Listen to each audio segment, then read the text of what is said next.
What's up, and welcome back to another kind of funny screencast. As always, I'm Tim Geddes, joined by, for the very last time, it's Christmas in August, Joey Noel. I don't like that September is this close. It's I, too Yeah, I close. also This year's too fast. I too feel like the way you're furious. phrasing that seems like Joey's gonna like go It's morbid. somewhere. It's Oh, scary. Where are Yeah. you I'm gonna going, leave. Joey? Where are you going? Don't go anywhere. Of course, that other voice you hear is the big dog, Kevin Coelho. What up, dudes? I thought you were going in for a bark and you couldn't even get it out. Arr, arr, arr. We've all been there. It's Friday, everybody. This is what we do here on the Kind of Funny Screencast. We usually watch movies Thursday night. We get together Friday morning and we talk about them. We review them. We review movies and TV shows. Guess what? Every week we're reviewing Marvel Studios' What If. It's exciting. You can watch it. Where can they watch it, Kevin? That's a fantastic question. Thank you for asking. YouTube.com/kindoffunny or roosterteeth.com. If you wanted it as a podcast, guess what? You can get that as a podcast. Just search for Kind of Funny Screencast on your favorite podcast service. If you wanted to get the show ad-free, there's only one place you want to be, patreon.com/kindoffunny. We love and support you anyway. You want to love and support us. So thank you for all of that. Today, we're talking about Candyman, Nia DaCosta's Candyman horror movie. Of course, as always, we're going to do a spoiler-free review. Then we'll make it very clear we're getting into spoilers, and we'll transition into said spoilers. Joey Noel, I want to start with you. What did you think of Candyman? Man, this is a movie where I liked so many elements of it, pretty much except for most of the actual story and plot. I think the acting is really good. I think it's paced out fairly well. I think that the direction and the way that they use camera angles and stuff like that is really, really good. The performances are great.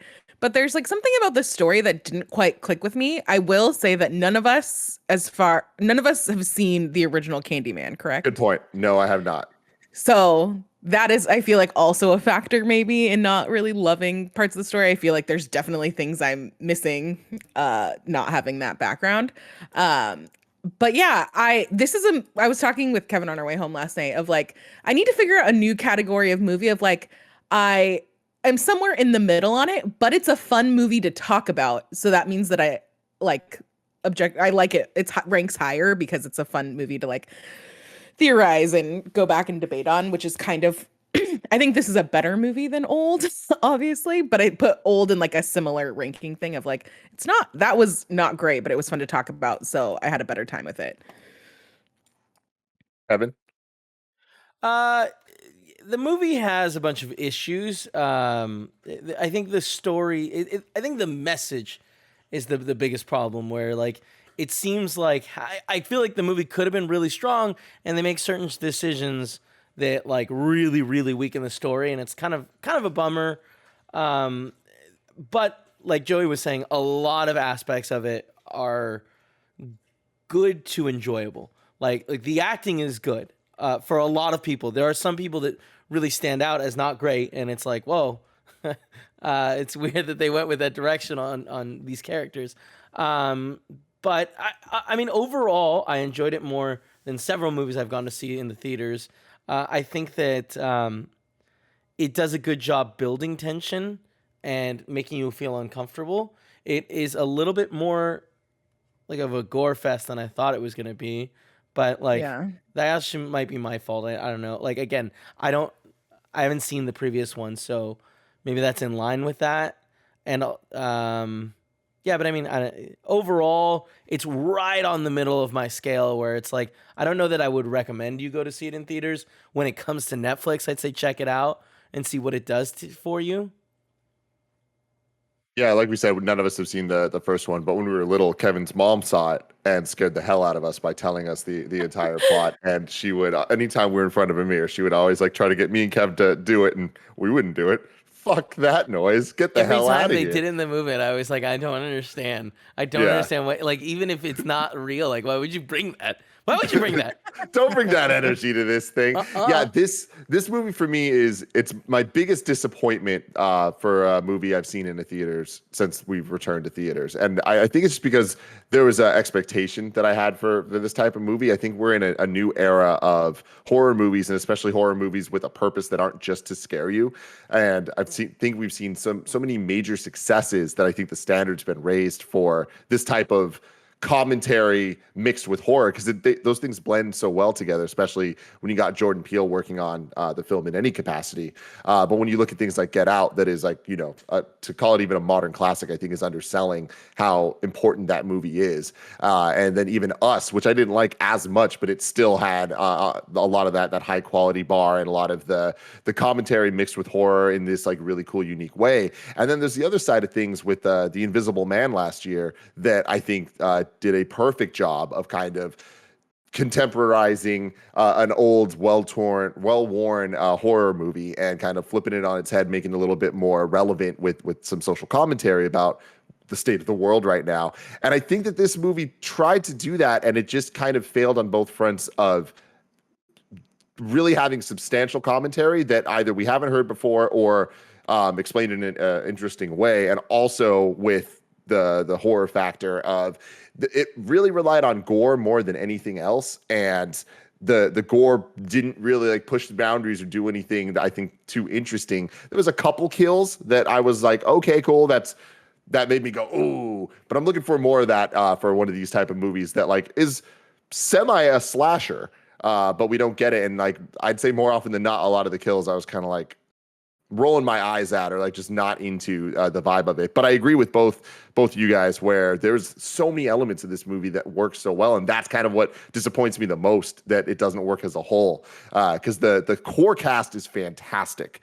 Like so every 5 seconds you're seeing somebody where you're like, oh shit, it's Monica from WandaVision, and oh man, it's the main dude from one of the main dudes from Watchmen, it's the dude from Zola and from Fear of the Walking Dead, and all of them, anytime they're on the screen, they're fantastic, they're engaging, you are interested in what's happening. When pretty much anyone else is on the screen, though, I was like, they're in a different movie and they are not holding this up. The kid actors, I would say, are bad in this. It's some of the worst screams I've ever heard in a horror movie coming from some of these kids. And it's like, that kind of set the tone for me, because it happens early in the movie. And I was like, that's a choice. That is definitely a choice.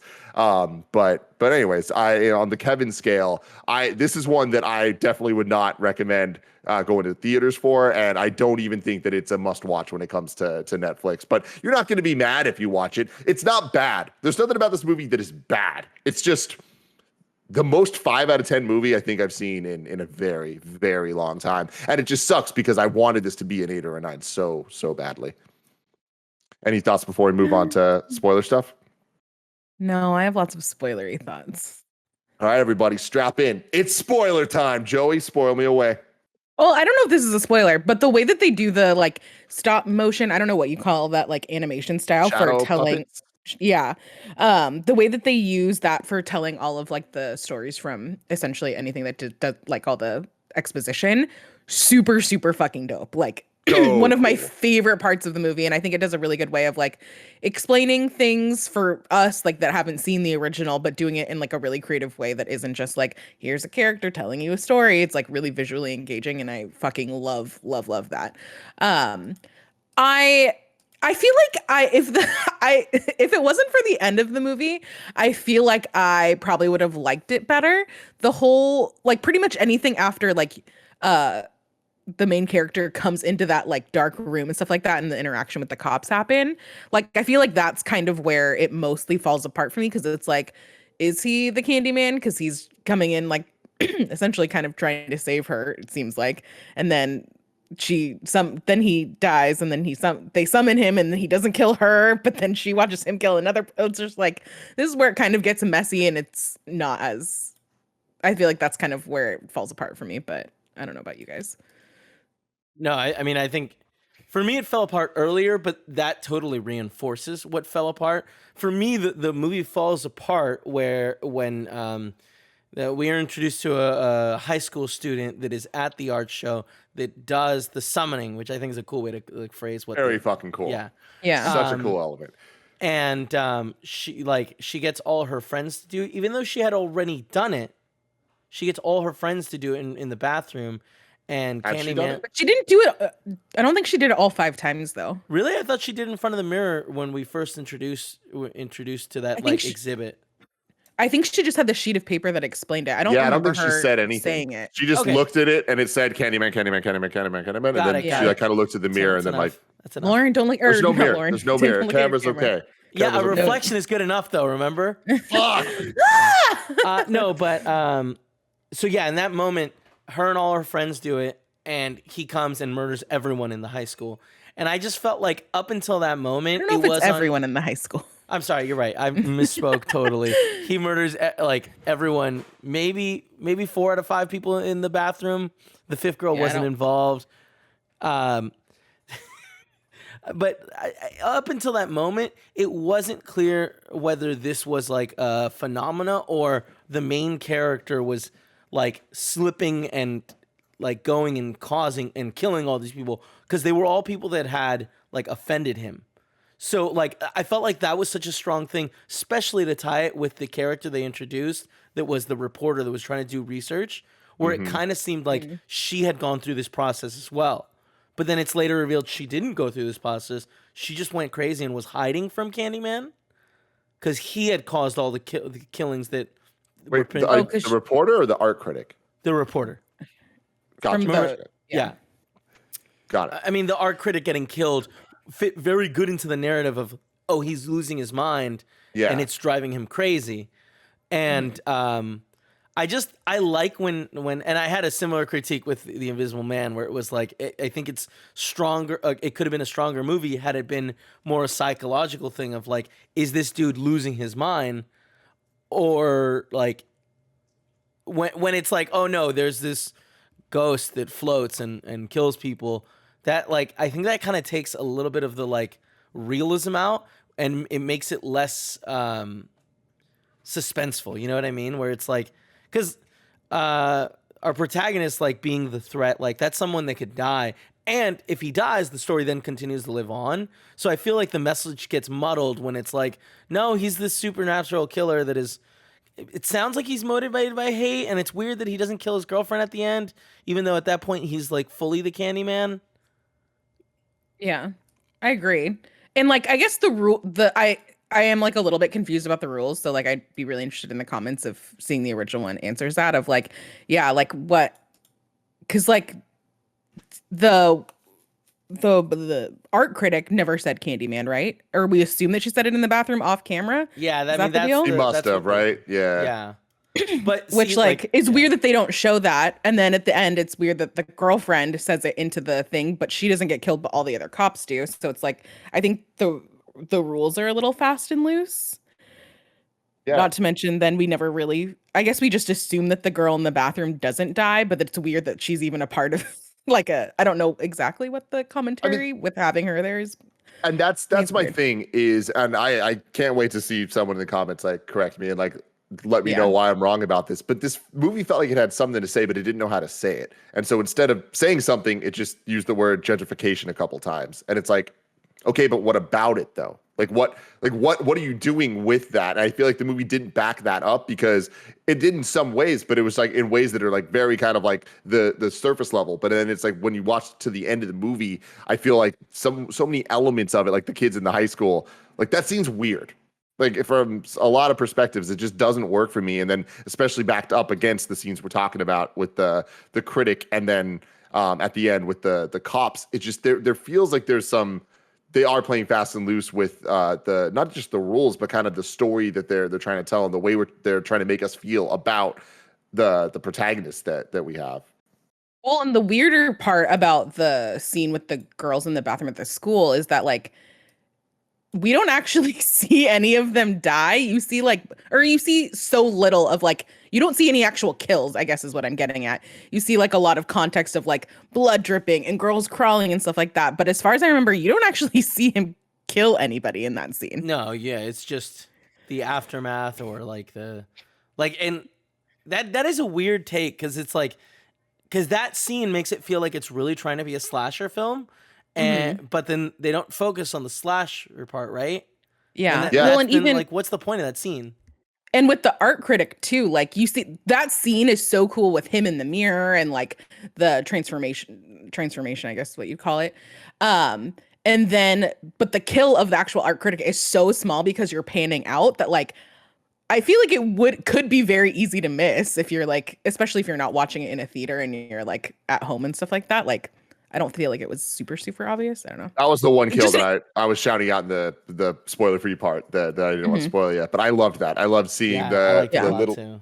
tiny blood smear going across the thing. That was awesome. This episode is brought to you by Babbel. When you're traveling to a destination where you don't know the language, it can be challenging to accomplish even the simplest of tasks. Tell me that isn't true. You know, there's one time I remember I was in Bali and I was very overwhelmed, not understanding what was going on. And that could have easily been solved if I had Babbel in my life back then. Thankfully, there's Babbel, the #1 selling language learning app. Babbel is a travel essential. Greg Miller's been learning a little French here and there so he can better communicate with one Geneviève Saint-Ange Miller. You know what I'm talking about? Babbel's 15-minute lessons make it the perfect way to learn a new language on the go. Other language learning apps use AI for their lesson plans, but Babbel lessons were created by over 100 language experts. Pretty cool. Right now, when you purchase a 3-month Babbel subscription, you'll get an additional 3 months for free. So that's 6 months for the price of 3. Just go to babbel.com and use promo code MORNING. That's BABBEL.com, code MORNING.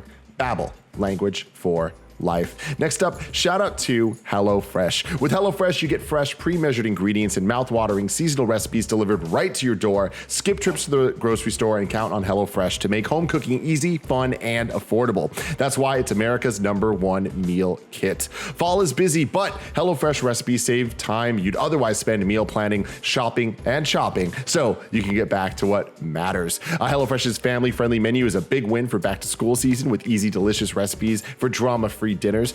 So many members of Kind of Funny have been loving HelloFresh, including Kevin Coelho and Paula Coelho. She's a vegetarian. He's not. Guess what? There's options for both. It's great. So much cool stuff. You can go to HelloFresh.com/morning14 and use code morning14 for up to 14 free meals, including free shipping. That's HelloFresh.com/morning14 and use code morning14 for up to 14 free meals. Very cool. Go check that out now. One more time. HelloFresh.com/morning14 and use code morning14 for up to 14 free meals and free shipping. And finally, shout out to MeUndies. It's fall, y'all. Replace those hydration stations with pumpkin spice lattes and go out of your way to step on crunchy leaves because the coziest time of the year has arrived. I love MeUndies. I'm obviously wearing a MeUndies shirt right now, MeUndies lounge pants, MeUndies undies, and MeUndies socks because that's the type of life that I live. I just love their soft micromodal fabric and I want it all over my body.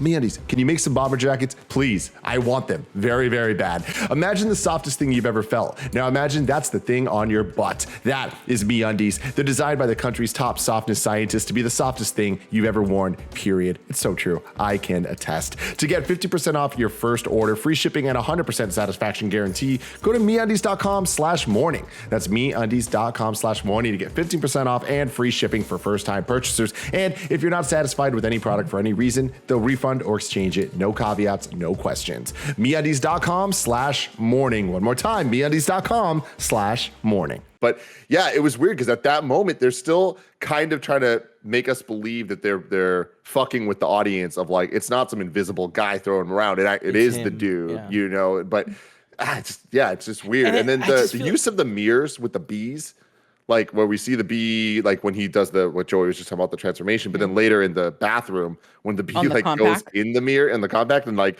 is flying around, I was like, that's a cool effect.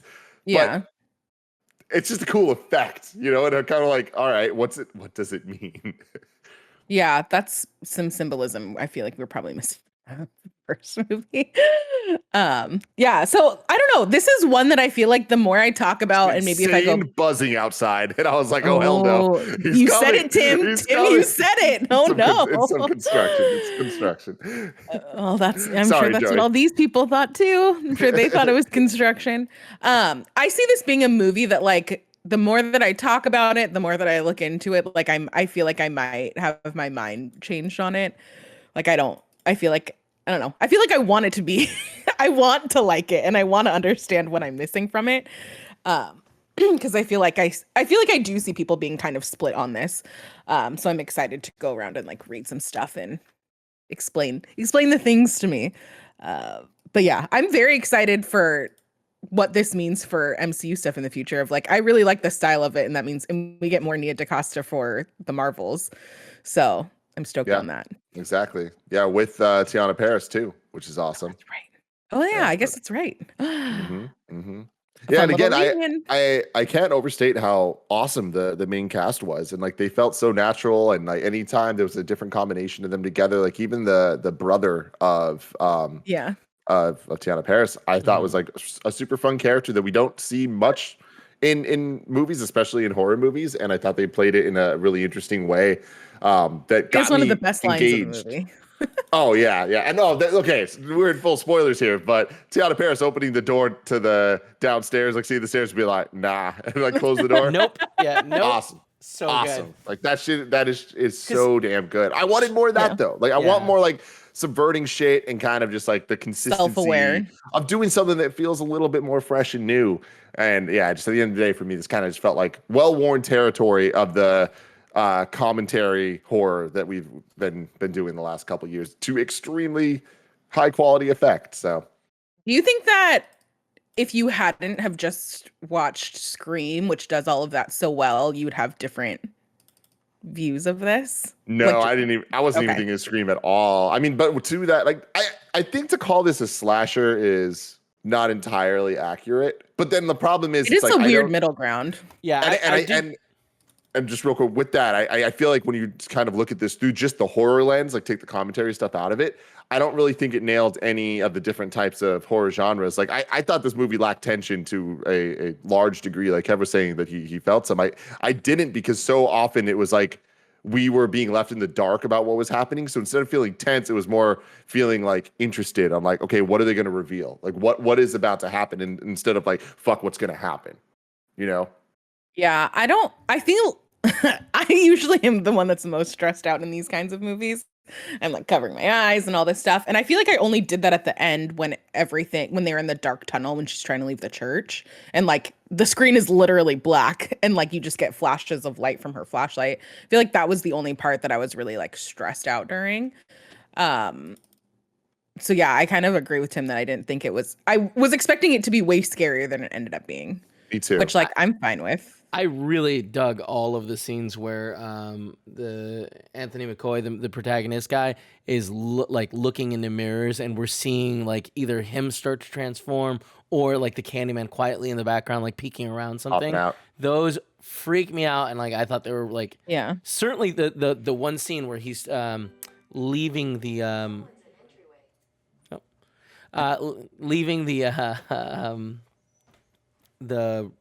art critic's house, the art critic's house. That's I feel like that little peek really got me, where I was just like, oh, I'm uncomfortable as shit. I don't like this. Yeah. Real quick before we go, what like the Zola guy, the Coleman Domingo, like what was the deal with his character? He was just scarred as a kid and couldn't let it go. Yeah. Because he never interact. Well, okay, he kind of interacted with Candyman when he saw his sister die, And he gave the worst on-screen scream I've ever heard in my life. Yeah, Do you guys agree about that? the cutaway, right? The kid in the beginning of the movie. Yeah, it's not good. It didn't seem realistic at all. But so when he sees that guy die, like, I guess that was the creation of that generation's Candyman, right? Mm-hmm. So the only time he actually sees him is when he kills his sister, right? Mm-hmm. So we're just to understand and believe that he's become obsessed with it and wants to create a new one himself? Yeah. Okay. It's just points like that. It's like, I don't think that needed to be a narrative. I mean, that's the thing. It's like at the end of the day, that is the narrative of this movie, is this legacy of Candyman that like is deep seated in racism that is going to continue to keep coming back. And it's like, that's really cool. And then they presented it that way.